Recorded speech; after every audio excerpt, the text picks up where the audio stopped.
Welcome to the Fantasy Football Profit Podcast, hosted by Craig Phillips and Jeff Torrey. Visit us at fantasyfootballprofit.com. And now your hosts, Craig and Jeff.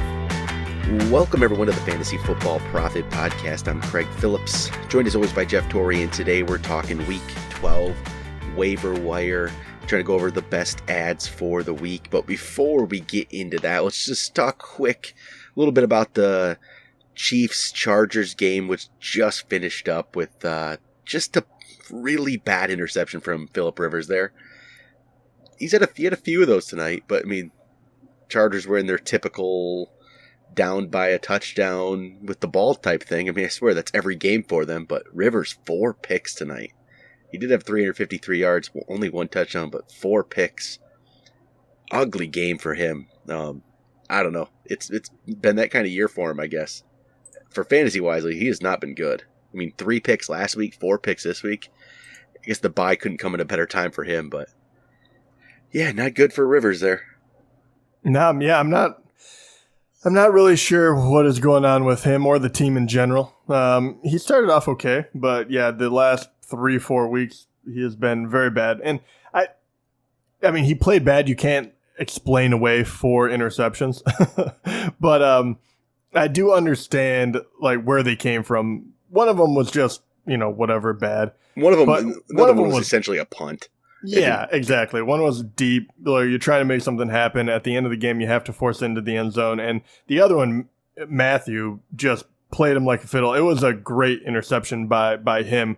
But, you can't make all of those mistakes in one game. So bad by him. They kept throwing.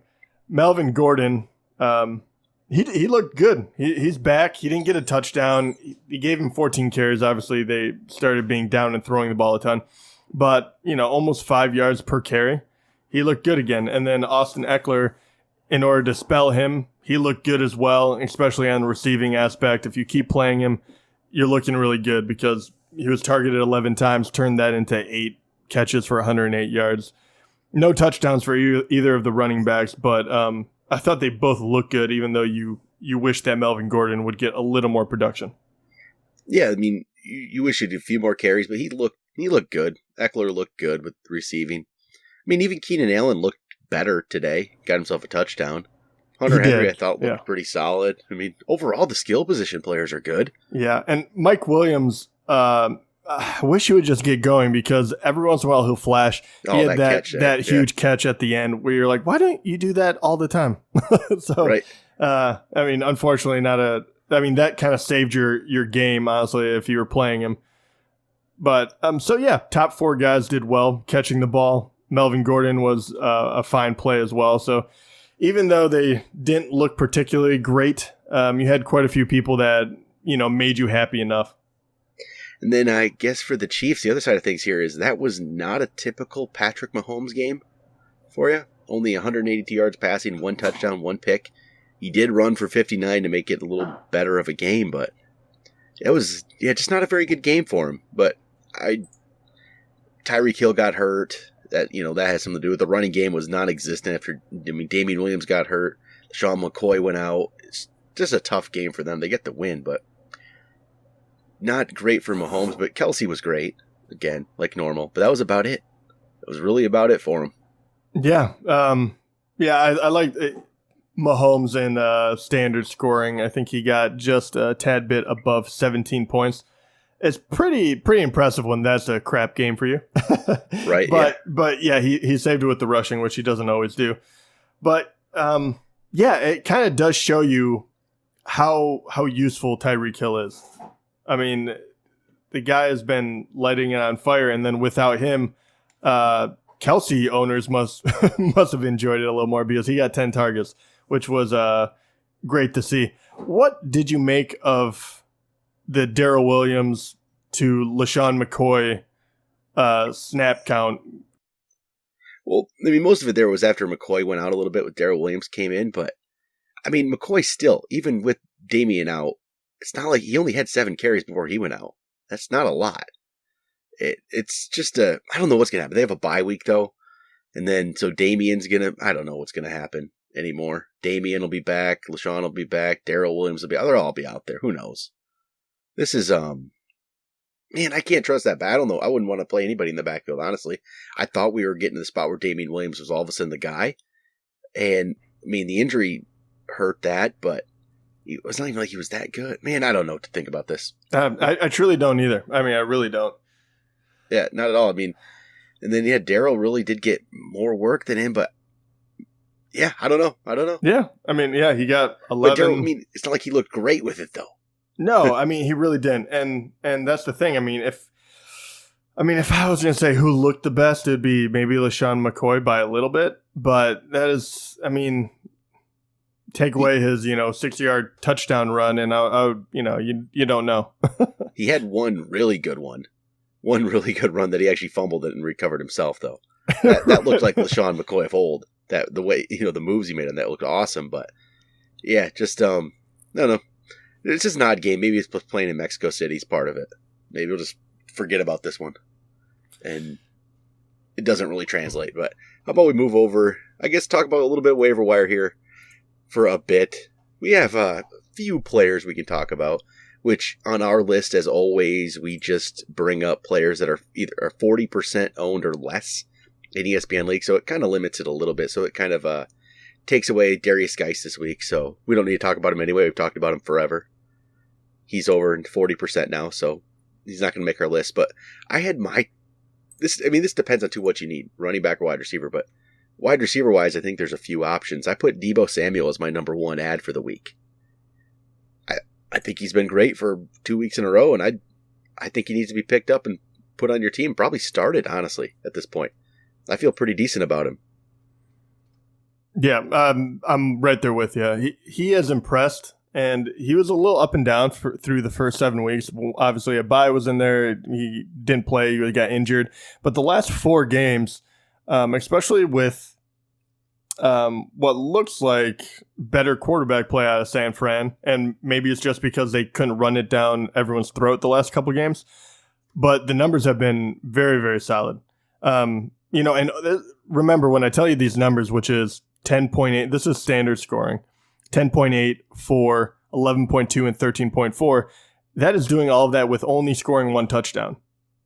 So that is what is impressive to me. 3 catches, 4, 8, 8. The targets have steadily gone up.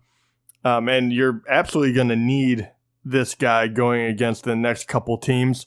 I guess that would be the only knock against him. Where 13-14, you do have to go against at Baltimore, at New Orleans. But we like the rookie, and he's starting to show out. So I think this is a guy to target for sure. Then I got some other receivers up here. I mean, I'll throw out Darius Slayton again. Last we saw him before the bye week, he looked really good, so he still should be up here. I like Samuel a lot more, but over Slayton, would you like James Washington and Randall Cobb right now ahead of him?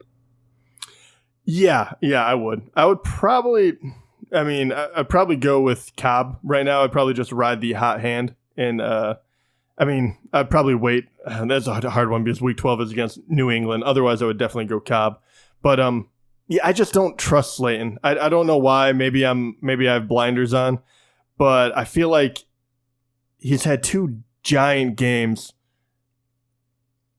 I don't know. I just don't trust it. I would probably go Cobb over him.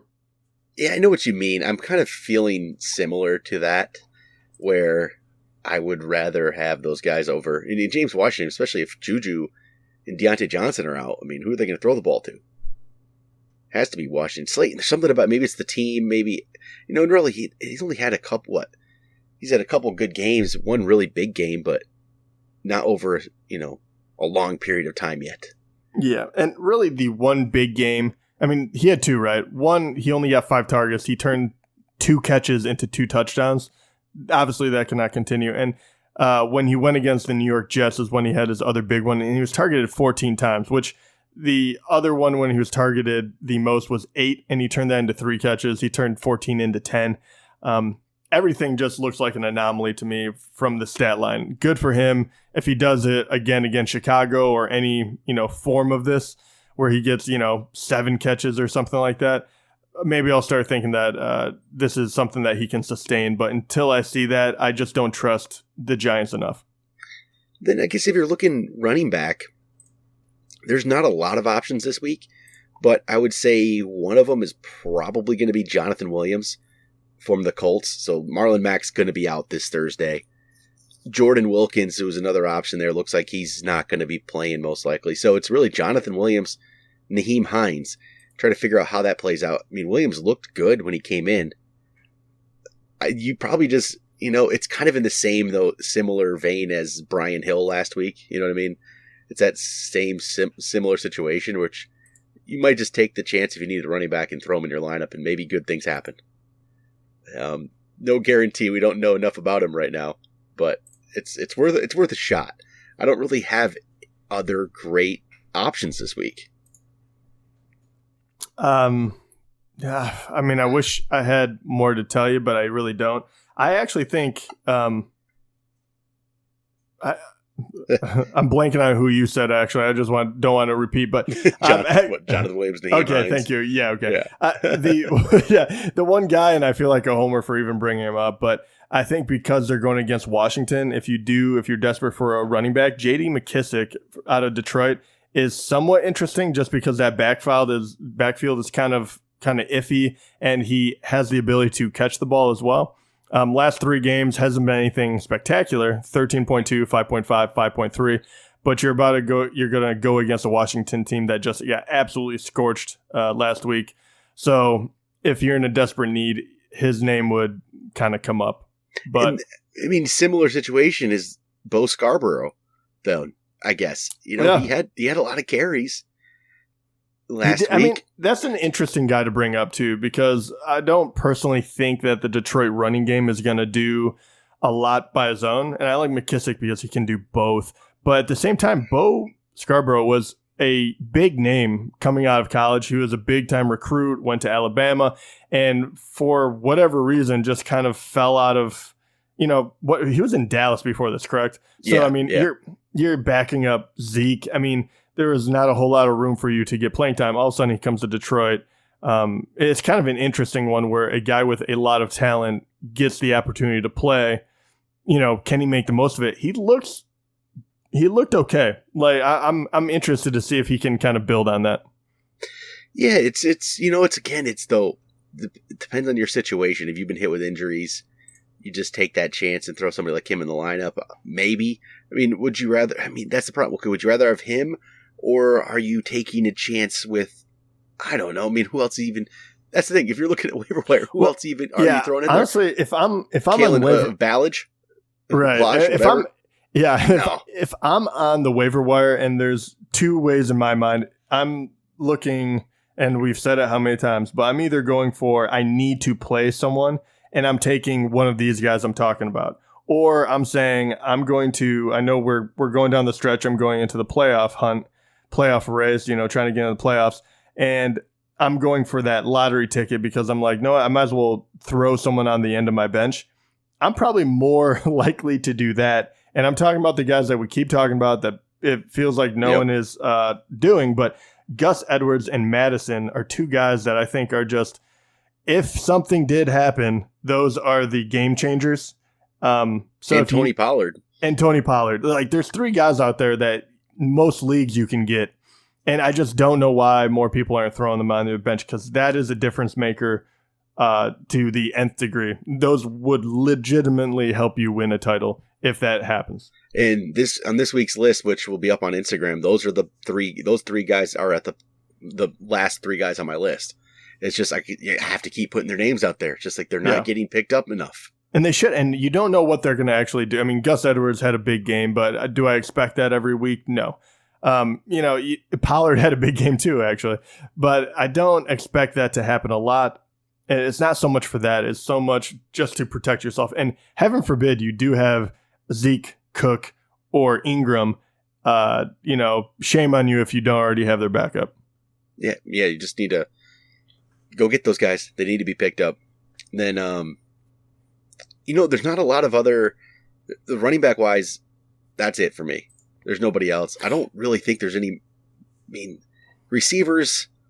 I guess if you're looking at receivers for this week, other ones we didn't mention, Zach Pascal's still owned in less than 40% of leagues. He didn't really do much the last 2 weeks, though, after his name's been brought up. He had 2 for 17 this past week, 2 for 26 the week before, so he's kind of not done anything after he became sort of relevant. He just disappeared then. So maybe you don't want him. I don't know. Any other name at all that you could even think of? McCole Hardman again? Just because he didn't take that shot. He didn't do anything, though. Yeah, depending on what happened with Tyreek, but he didn't do anything even when he was out of the game. No, I really don't. I would be no one that I would even think about putting in my lineup. No, they're just really. It depends on exactly what you need, but if you just need some points, you really just want 6-7 points, and you're going to call it good. You might get that from like Chris Conley from Jacksonville. He's been solid. Maybe we probably even overlook him a little bit. Not spectacular at all, but he's just, if you need somebody with Foles, he might be okay. But yeah, it's not great there. Then tight end wise, I have a couple names. I think Jacob Hollister is one, which he didn't really get his due because of the bye week when he should have been a big time pickup, but now he is back this week. They're playing this week. I think you should pick him up if you need a tight end. Yeah, I think that one is a great pick. I think he would probably be my number one. I truly don't know. Is Kittle coming back? I don't know. I don't know about that one either, but if he's not coming back, he didn't get huge volume, but at the same time, was it Dwelly? Yeah, Ross Dwelly. He played the part well. I think he got 4 catches and 2 of them happened to be touchdowns. You don't expect that, but obviously touchdown is the name of the game. He has a very good shot, better than most tight ends if he's playing. And the other guy that I love to tout, even though because he is under 40%, but Dallas Goedert, he's been startable for the past handful of weeks, and he has a real shot at catching touchdowns where, he's caught in 4 already this season. He caught 1 last week against New England. He's going against Seattle, and then he's going against 3 unbelievably good matchups when you start hitting playoffs in week 13, 14, and 15. He plays at Miami, home against the Giants, and then at Washington. So maybe it turns out that just Ertz soaks up everything in those bad matchups. But if you're desperate for tight end because it's very tough to come across one you can trust, I think this guy is flying under the radar, especially coming up with all these great matchups. Then I guess I'll throw one more name out there if you need somebody. I'll just throw Noah Fant. He had 11 targets this past week. In week 8, he had 9 targets. In week 9, where he only got the 4 targets, he turned that into 3 for 115 and a touchdown. So he's becoming more involved. And again, it's just tight end position. If you're in a deeper league, you might have to look at like a Noah Fant. But yeah, that's I think that's it for tight ends, though. Yeah, that's about it there. I don't really have much else. Again, no. It's not the greatest waiver wire in the world, but who knows? Jonathan Williams could be a surprise. He looked really good at the end of last week, but the matchup was part of that. But that could be one of those players that no one expected and thought anything of, and becomes, not a, I want to say season changer, but helps you along your run if he's gonna, if Mac is out an extended period of time. But I think that's it. I don't have anybody else. I've been just scouring the wire here and the percentages, and it's just not pretty, I guess I would say.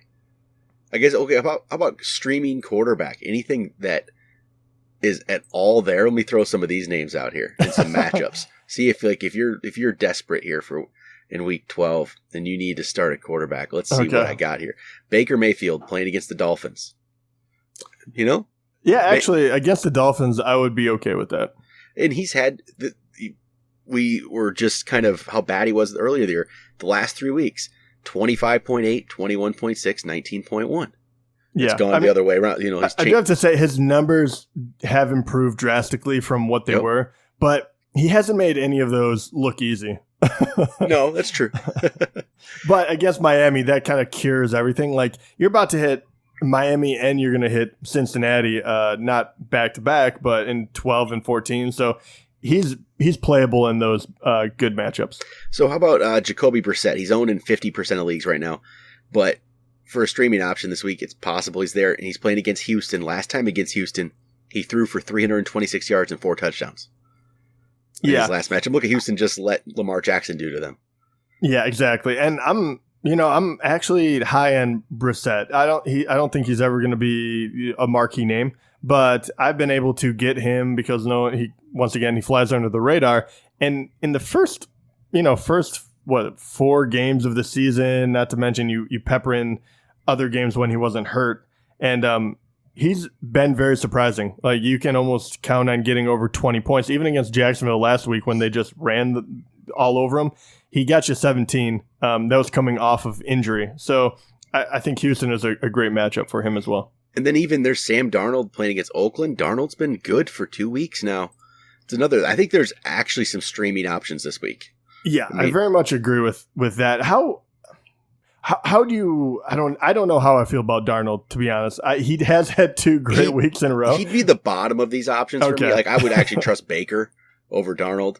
I'm trying to think me personally, I think I'd go with Baker. I'm still a Baker Mayfield guy. I'd go with Baker, Brissett, then Darnold, but that's kind of my order with him. I do have to say Darnold is being gifted possibly the easiest 6-game stretch I've seen a quarterback get in a long time. I mean, listen to this.